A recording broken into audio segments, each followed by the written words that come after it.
Hello दोस्तों, मैं फिर आप लोग के बीच आज फिजिकल केमिस्ट्री के तीसरे लेसन को लेकर के आया हूं। मैं ये चीज आपको जरूर बताऊंगा जो फिजिकल केमिस्ट्री में हम तीसरे लेसन में क्या पढ़ेंगे, क्या जानेंगे, है ना। और वो फिजिकल केमिस्ट्री का तीसरा लेसन क्या है, तो उस लेसन का नाम है बाबू वैद्युत रसायन। क्या नाम है? वैद्युत रसायन। उस लेसन का नाम है आपका वैद्युत रसायन। वैद्युत रसायन आसानी से समझेंगे अगर देखा जाए थोड़ी देर के लिए बाबू, तो ये एक ऐसा लेसन है जिसमें फिजिक्स के बारे में भी हम अच्छी तरीके से जानकारी प्राप्त करेंगे और साथ ही साथ केमिस्ट्री में भी अच्छा नॉलेज हासिल करेंगे और लेसन को भी कंप्लीट करेंगे। इलेक्ट्रोकेमिस्ट्री इसका इंग्लिश होता है।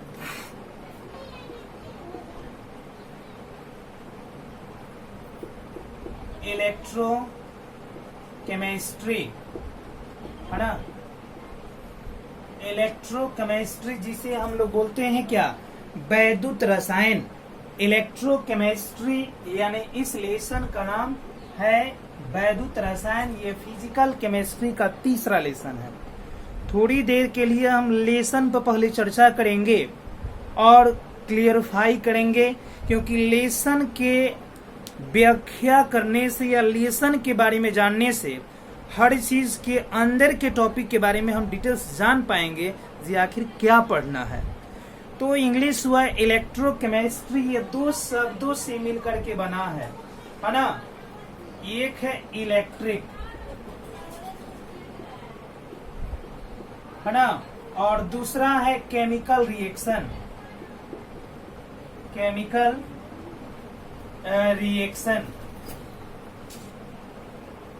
देखिएगा, केयर कीजिएगा। यहाँ पे दो चीज है, एक इलेक्ट्रिक जिसका अर्थ होता है विद्युत धारा, है ना, जिसका हिंदी होता है विद्युत धारा, और दूसरा होता है केमिकल रिएक्शन यानी रासायनिक अभिक्रिया। रासायनिक अभिक्रिया देखिए यहाँ पे हम परिभाषा कैसे क्रिएट करते हैं। ये है रासायनिक अभिक्रिया यानी इलेक्ट्रोकेमिस्ट्री दो शब्दों से, दो वर्ड से मिलकर बना है। इलेक्ट्रो मतलब इलेक्ट्रिक करंट यानी विद्युत धारा, इलेक्ट्रिक या इलेक्ट्रिक करंट मतलब विद्युत धारा। केमिस्ट्री यानी यहाँ पे केमिकल रिएक्शन। यानी अगर इसकी हमें परिभाषा निकालना हो, लेसन के बारे में जानना हो, तो इससे पता चला कि किसी रासायनिक अभिक्रिया जो विद्युत धारा द्वारा संपादित होती है या जिस अभिक्रिया द्वारा विद्युत धारा उत्पन्न की जाती है, इनके बीच जो पारस्परिक संबंध है उन्हीं का विस्तृत अध्ययन वैद्युत रसायन कहलाता है। फिर से केयरफुली आसानी से समझेंगे। मैंने बताया जो कोई रासायनिक अभिक्रिया विद्युत धारा द्वारा होती है या किसी रासायनिक अभिक्रिया के द्वारा विद्युत धारा उत्पन्न की जाती है, तो इनके बीच जो पारस्परिक संबंध है इनके बारे में ही विस्तृत अध्ययन करना इलेक्ट्रोकेमिस्ट्री या वैद्युत रसायन कहलाता है। ऐसे आप वर्ड से भी निकालिए, देख लीजिए। इलेक्ट्रोकेमिस्ट्री टू पार्ट्स हो गए, इसके दो वर्ड हुए। इलेक्ट्रिक मतलब विद्युत धारा और केमिकल रिएक्शन या केमिकल इक्वेशन, रासायनिक समीकरण या अभिक्रिया। तो इनके बीच पारस्परिक संबंध ही क्या कहलाया? वैद्युत रसायन कहलाया। लेकिन आप सोचिएगा जो सर जी परिभाषा बता देते तो हम लोग नोट कर लेते, जाहिर सी बात है। तो मैं यहाँ पे लिख दे रहा हूँ, बता भी दे रहा हूँ, आप नोट कर लेंगे और जान लेंगे। देखिए इसकी परिभाषा हम कैसे निकालते हैं। यहाँ पे डेफिनेशन निकालते हैं। भौतिकी रसायन विज्ञान की वह शाखा, भौतिकी और रसायन विज्ञान, रसायन विज्ञान की वह शाखा,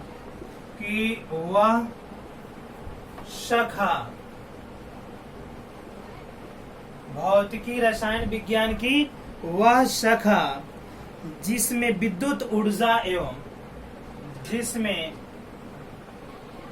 विद्युत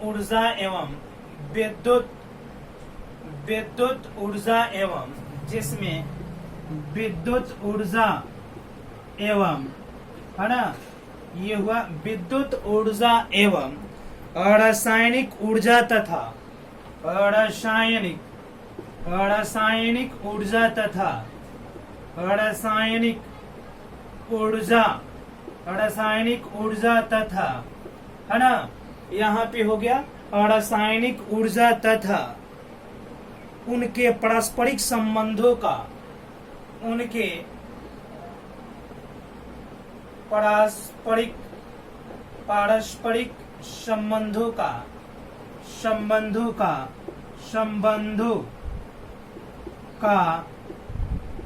विस्तृत अध्ययन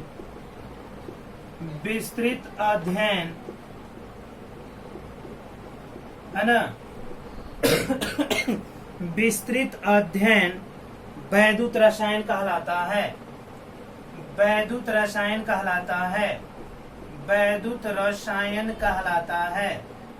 देखिए यहाँ पे आप आसानी से डेफिनेशन एक स्टैंडर्ड लेवल का आप ले लिए, यानी भौतिकी रसायन विज्ञान की वह शाखा जिसमें विद्युत ऊर्जा तथा रासायनिक ऊर्जा तथा उनके पारस्परिक संबंध, किनके बीच, विद्युत ऊर्जा और रासायनिक ऊर्जा के बीच पारस्परिक संबंध का विस्तृत अध्ययन क्या कहलाता है?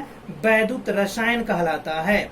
तब इस स्थिति में आप जान गए कि वैद्युत रसायन क्या है। मैंने आपको इसके वर्ड से भी क्लियरफाई किया, इसकी परिभाषा भी लिख दिया, ताकि आसानी से इसके बारे में आप नोट करके जानकारी रख सकते हैं। अब आते हैं हम इसमें थोड़ा सा और आगे की ओर। तो आता है बाबू वैद्युत रसायन के दृष्टिकोण से यौगिक को हम कितने वर्गों में बांटकर पढ़ेंगे, है ना। वैद्युत रसायन के अंतर्गत टॉपिक है अगला, वैद्युत रसायन के अंतर्गत यौगिक के प्रकार,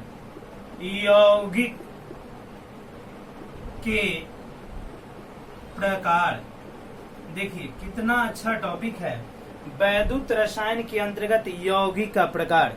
क्योंकि इस लेसन में हम शुरुआती दौर में वैद्युत रसायन के अंतर्गत कंपाउंड का क्लासिफिकेशन यानी यौगिक का वर्गीकरण पढ़ते हैं।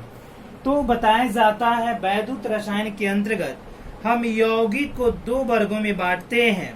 पहला होता है वैद्युत अपघट्य, एक नंबर होता है बाबू वैद्युत अपघट्य। देखिए ये हुआ वैद्युत अपघट्य, ये फर्स्ट यौगिक है वैद्युत रसायन के अंतर्गत, जिसका इंग्लिश होता है इलेक्ट्रोलाइटिस,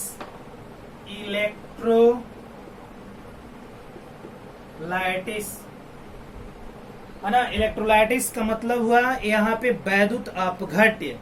तो ये वैद्युत अपघट्य हुआ। और दूसरा हम लोग लिखते हैं और वो होता है क्या, वैद्युत अनपघट्य। वो होता है वैद्युत अनपघट्य,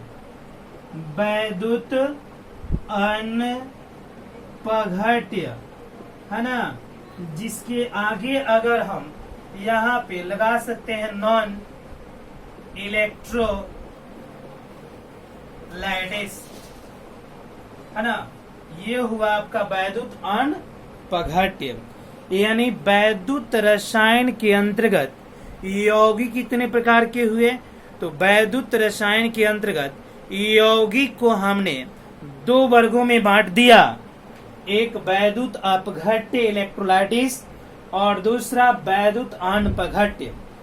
अब बारी बारी से कुछ एग्जाम्पल यानी उदाहरण के साथ हम इसका डेफिनेशन, इसके बारे में वर्णन करते हैं। देखेंगे कैसे। पहले आप बोर्ड पे मैं 1 मिनट के लिए हट रहा हूं, इसको क्लियर देख लीजिए आप।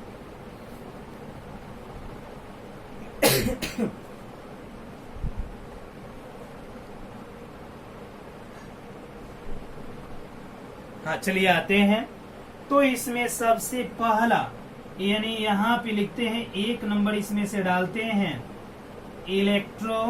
है ना, इलेक्ट्रोलाइटिस, इसके बारे में थोड़ा सा वर्णन करते हैं। ये बताया जाता है वियौगिक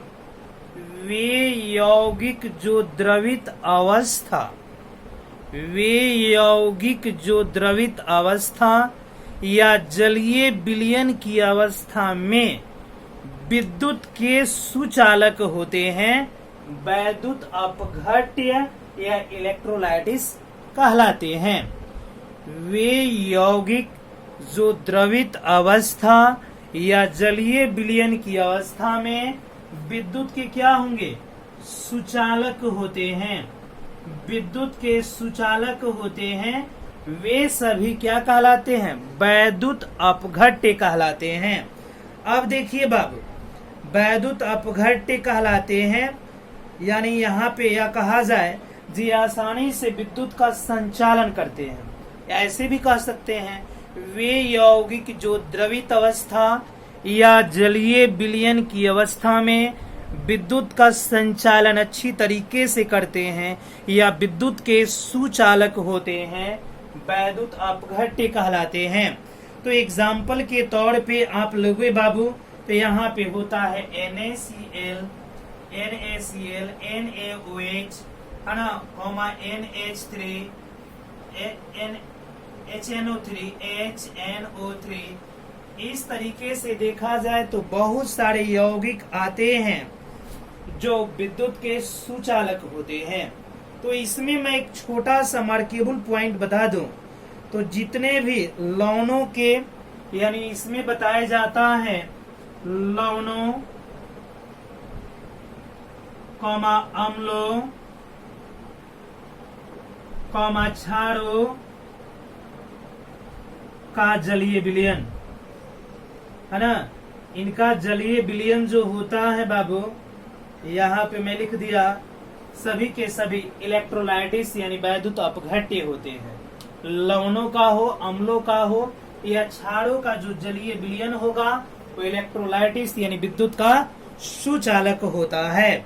तो इस तरीके से आप वैद्युत अपघट्य के बारे में जान गए। अब आता है बाबू इसका दूसरा, जिसे हम बोलते हैं नन इलेक्ट्रो, है ना, लाइटिस। इसे हम बोलते हैं वैद्युत अपघट्य, यानी सेकंड। यहाँ पे ये बताया जाता है वे यौगिक जो द्रवित अवस्था या जलीय विलयन की अवस्था में विद्युत का संचालन नहीं करते हैं, अर्थात कुचालक होते हैं। क्या होते हैं बाबू, कुचालक होते हैं, कुचालक होते हैं। वे सभी यौगिक वैद्युत अपघट्य या नन इलेक्ट्रोलाइटिस कहलाते हैं, यानी वे यौगिक जो द्रवित अवस्था या जलीय विलयन की अवस्था में विद्युत का संचालन नहीं करते हैं या विद्युत के कुचालक होते हैं, क्या कहलाएंगे बाबू, तो ये कहलाते हैं वैद्युत अपघट्य अर्थात नन इलेक्ट्रोलाइटिस। अब इसका एग्जाम्पल हम लोग कुछ रखें यहाँ पे, तो इसके एग्जाम्पल में बताया जाता है बाबू, तो यहाँ पे बताया जाता है और वो क्या होता है बाबू, तो वैद्युत अपघट्य का अंतर्गत एल्कोहल, इनके अंतर्गत आता है एल्कोहल, है ना। एल्कोहल के बाद आता है बाबू और वो होता है चीनी, है ना। और उसके बाद अगर आगे की ओर बढ़िए तो चीनी के बाद हमें मिलता है यूरिया, ग्लूकोज, यूरिया। अब उसके बाद होता है बाबू ग्लूकोज, और यहाँ पे कोमा देकर के सभी सह संयोजक यौगिक, सभी सह संयोजक यौगिक, ये सभी विद्युत के कुचालक होते हैं। तो यहाँ तक मैं बताया, है ना। एक बार रिपीट मैं कर दूं ताकि आसानी से आप अच्छी तरीके से समझ पाएंगे। मैं आपको फिजिकल केमिस्ट्री का तीसरा लेसन बता रहा हूँ, इलेक्ट्रोकेमिस्ट्री यानी वैद्युत रसायन। देखिए फिजिक्स के बारे में आप विद्युत धारा के बारे में पढ़े होंगे, मैंने इसमें केमिकल रिएक्शन को जोड़ दिया, यानी विद्युत धारा और केमिकल रिएक्शन के बीच पारस्परिक संबंध वैद्युत रसायन कहलाता है। वैद्युत रसायन के अंतर्गत यौगिक को दो वर्गों में हम बांटे, वैद्युत अपघट्य और वैद्युत अनपघट्य। ये वैद्युत अपघट्य है तो ये द्रवित अवस्था में या जलीय विलयन की अवस्था में विद्युत का सुचालक होगा, यानी इलेक्ट्रिक करंट जब देंगे तो विद्युत धारा का प्रवाह आसानी से होगा। दूसरा जिसमें हमने बताया वैद्युत अनपघट्य, यानी वे यौगिक जो द्रवित अवस्था या जलीय विलयन की अवस्था में विद्युत के कुचालक होते हैं। अर्थात मान लीजिए इसमें विद्युत धारा भी दीजिए तो विद्युत धारा का प्रवाह आसानी से नहीं होता है, अर्थात वो विद्युत का कुचालक होता है, उसे वैद्युत अनपघट्य कहते हैं। मैंने बोर्ड पे उसकी मुख्य बातों को लिखा है, आप देखेंगे, है ना, तब मैं फिर आगे बताता हूं आपको।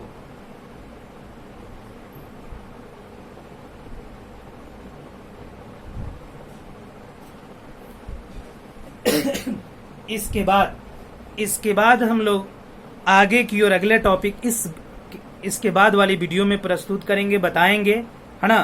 तब तक के लिए धन्यवाद। फिर हम लोग मिलते हैं अगले वीडियो में, और अगले वीडियो में इस लेसन का अगला टॉपिक आपके बीच में रखूंगा। धन्यवाद।